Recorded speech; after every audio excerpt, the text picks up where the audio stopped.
Data released on Monday by the Nigerian Bureau of Statistics has revealed that Nigeria's headline inflation rate rose for the sixth consecutive time to 22.79% in June 2023.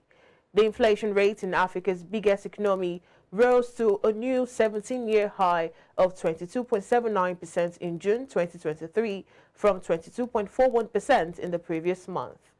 Looking at the movements, the June 2023 headline inflation rate showed an increase of 0.38 percentage points when compared to May 2023 headline inflation rate. The NBS noted that food and non-alcoholic beverages, that is 11.81%, led the list of items that contributed to the rising inflation figures. Still on the issue of headline inflation, announced on Monday by the Nigerian Bureau of Statistics, iBrandTV spoke with an analyst, Nabila Mohammed. Mohammed, a research analyst with Chapel Hill, Denham, said the issues could get worse. The manufacturing sector, that sector,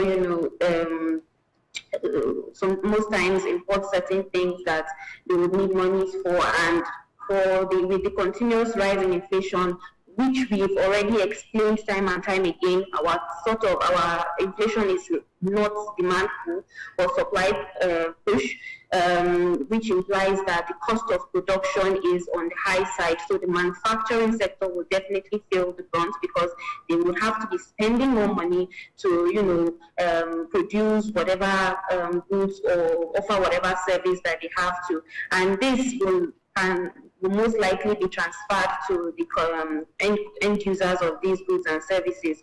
So the sectors that I feel will feel the brunt of the rising inflation is largely the manufacturing space, and that's because our kind of inflation is from the supply side and not from the demand side.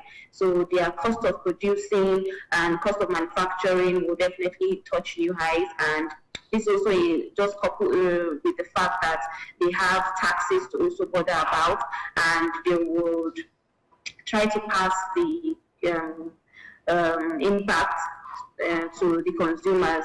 And as I said earlier, consumers would largely want to spend more on necessities right now than luxurious goods items.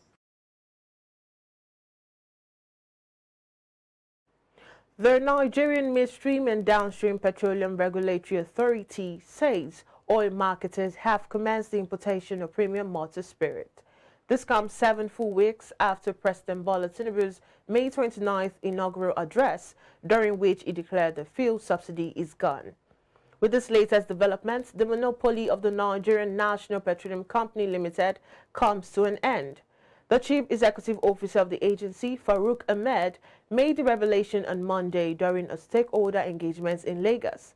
Of the 56 oil marketing companies that applied for and obtained licenses, 10 indicated the ability to import in the third quarter of 2023, while 3 had landed cargo.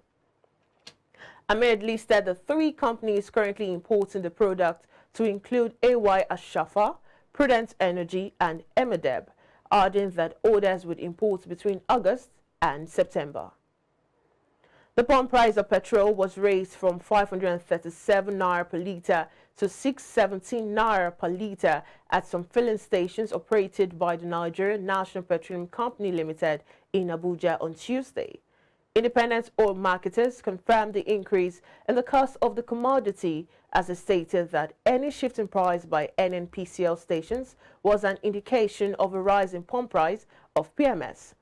The Secretary of the Independent Petroleum Marketers Association of Nigeria, Abuja Suleja branch, Mohammed Shuaibu, said this is because NNPCL is still the major importer of petrol into Nigeria currently, though other marketers are gradually importing the commodity.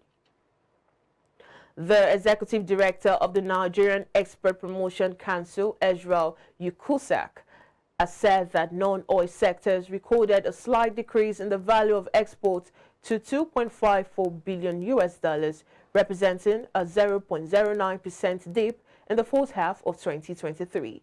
Yukusak made the statement during a presentation on the non-oil export sector for the first half of 2023. He explained that the recorded figure was was a slight decrease as against the sum of $2.593 billion in the corresponding period of 2022. The NEPC boss blamed the transition to a new government and changes in global market conditions as reasons for the slight dip. He said the reason for the slight decrease could be attributed to the 2023 general election that was held in February 2023 and subsequent transition to a new government, which might have largely affected economic activities. According to UCUSAC, the second reason is the changes in global economic conditions, such as a slowdown in global demand or decline in productive prices, which may have negatively impacted non-oil export performance.